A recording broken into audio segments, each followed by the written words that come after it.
Greetings, ladies and gentlemen. Afterlives Bastion has dropped, and what an animated short it was. Oh, yeah, and we got a release date?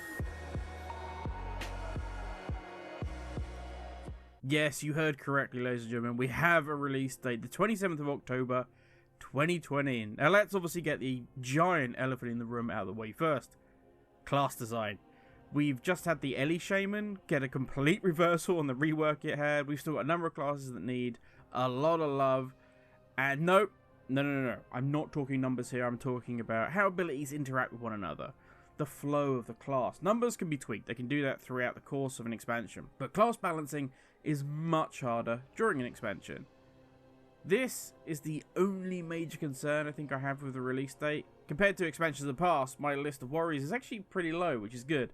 Granted, that's because I don't mind the design choice of Covenants. I can live with GCD changes, staying it's not great, but so be it. The AoE cap I find more interesting than frustrating at the moment, and the same with the secondary stat capping. It's just kind of like, okay, let's see how this plays out.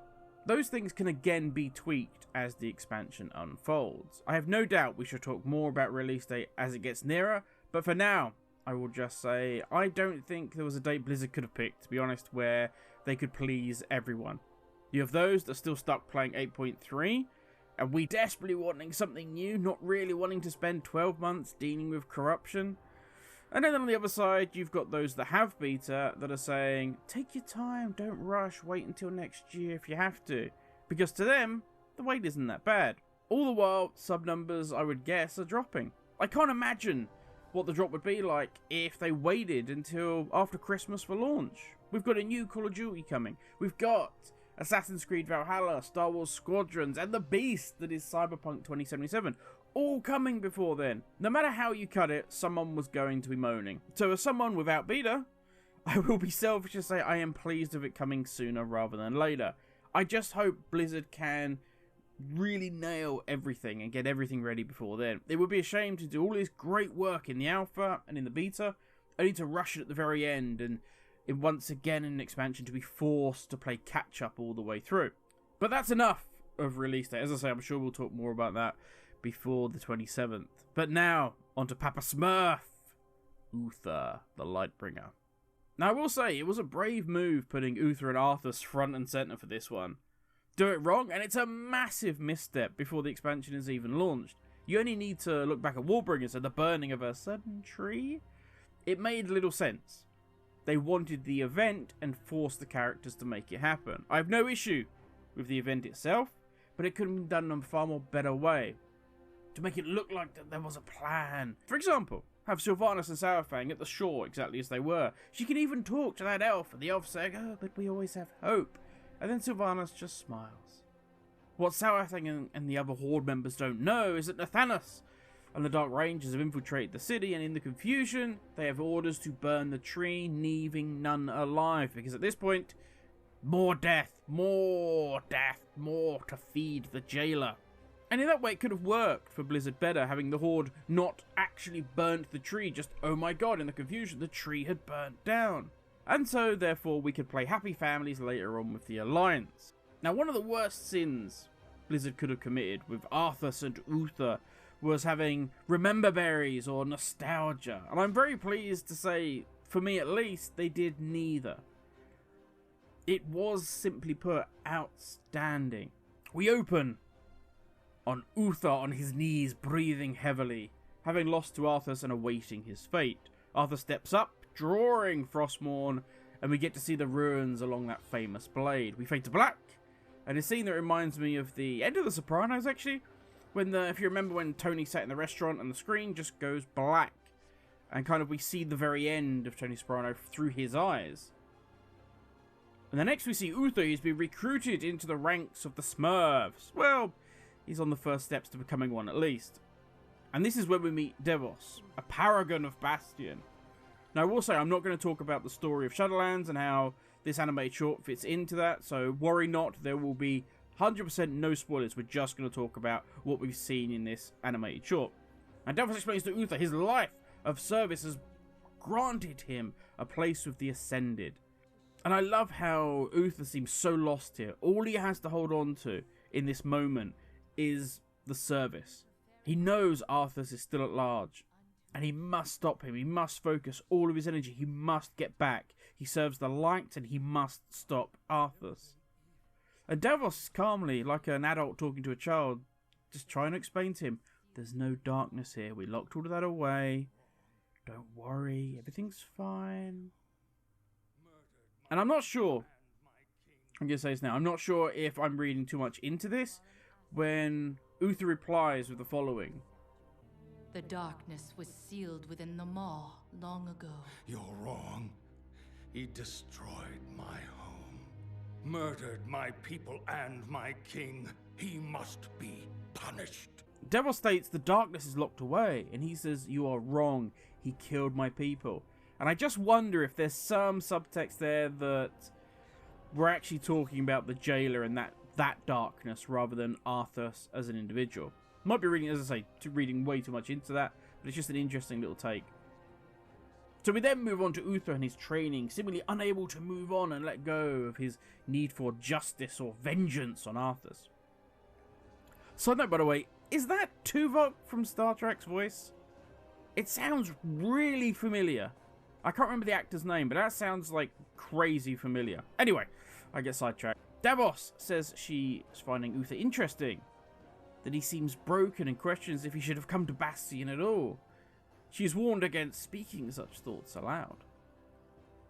And then we have, for me, probably the scene in an animated short that is just full of amazing scenes. This is probably the one for me that does it. Uther doesn't understand why he can't ascend. And Devos explains to him, you just gotta let go. How long must we train? Until you are ready to ascend. And what is keeping me from ascension? Nothing but the memory of your mortal life. How can I forget when I can still feel his blade? Your soul is wounded? And it's in that moment that we find out that Frostmourne has claimed a piece of Uther's soul. As we know, the ruins on Frostmourne were designed to trap souls of those that he had slain. But at the moment of Uther's death, he begged the light to save my soul. We then see Uther's soul split, with part being trapped into the blade and part of it obviously being able to ascend to Bastion. And it's now that Devos' voice breaks. All the calm, that facade is gone. She is afraid of what she is seeing. I find it interesting this way that the Archon speaks to Devos like a child, the same way that Devos was speaking to Uther, scolded for daring to speak against the system, the great system. You cannot speak out against such things. And she's told, let this go, drop it. And of course, she lets it go. She heads back home, has a nice pot of tea, and that is the end of it. The order of the Shadowlands depends on the execution of our eternal charge. You will abandon this course. As you command, my Archon.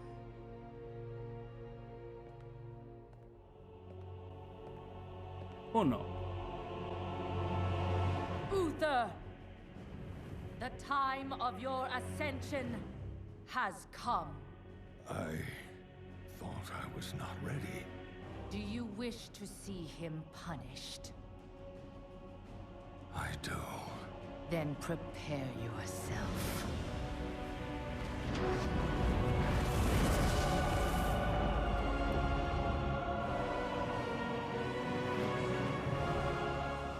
The moment he falls, we will claim him.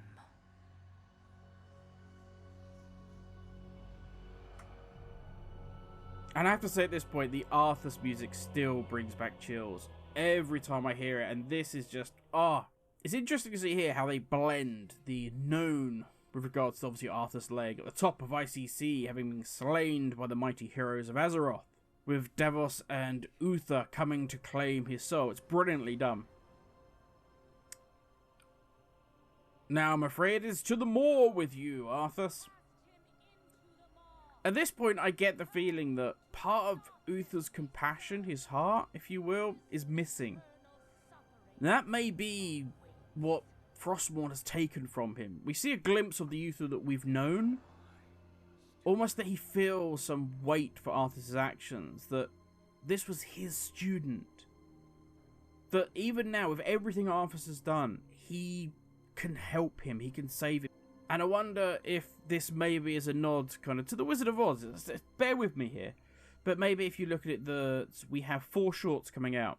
I wonder if Uther's kind of lost his heart, lost a little bit of that compassion. And then we're going to have another one that's maybe lost their mind or maybe their memory. Another feels that they lack the courage to act. And last of all, that we have one that wants to return home. It might completely just be me, and it's just a feeling I've got from watching this. But, again, I get distracted. Back to our story. We then see Devos, like a devil on the shoulder, tapping into the pain Uther feels, the hurt, the betrayal. And in that moment, Uther releases Arthas into the moor. Bear in mind, Arthas has not been judged at this point. Every soul that is meant to come to the Shadowlands should be judged so that it can go to its correct location. Not this one. Arthur has been condemned to the moor because Devos and Uther wish it. Bringing into question that was it truly justice or is this vengeance? It will be interesting to see when in the timeline these events take place with regards to the jailer. We know upon finding Arthas gone that Sylvanas throws herself off of ICC, and it's at that point she finds Oblivion and the jailer. To be interesting to see how these events with Devos and Uther actually affect the Shadowlands, the jailer story, and everything else. Bastion to me was probably my least favourite storyline from what I've seen watching the beta. It's what felt to me like the weakest. It had some standout moments, but overall it seemed a bit blah compared to the others. But this puts it on a whole new level for me. This short did everything that I hoped it would. It has engaged me with the story already.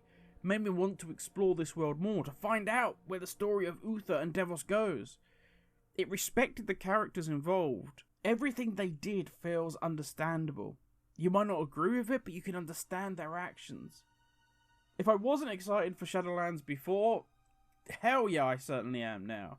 Blizzard did an outstanding job of this, and I salute everybody that was involved in it. I'm very much looking forward to seeing what comes next with these shorts. And given that we now know the release date for Shadowlands, and a schedule for Afterlives, with I think Revendreth being the last one on the 17th of September, we can assume that pre-patch is probably going to be coming around 22nd, 23rd of September. Yeah, exciting times ahead. There's a lot to come, ladies and gentlemen. I think you have heard enough from me by now. I'm off to watch the cinematic again. Thank you all for watching. Have a great day. Stay safe, and I will catch you all tomorrow. Have a good one, everybody.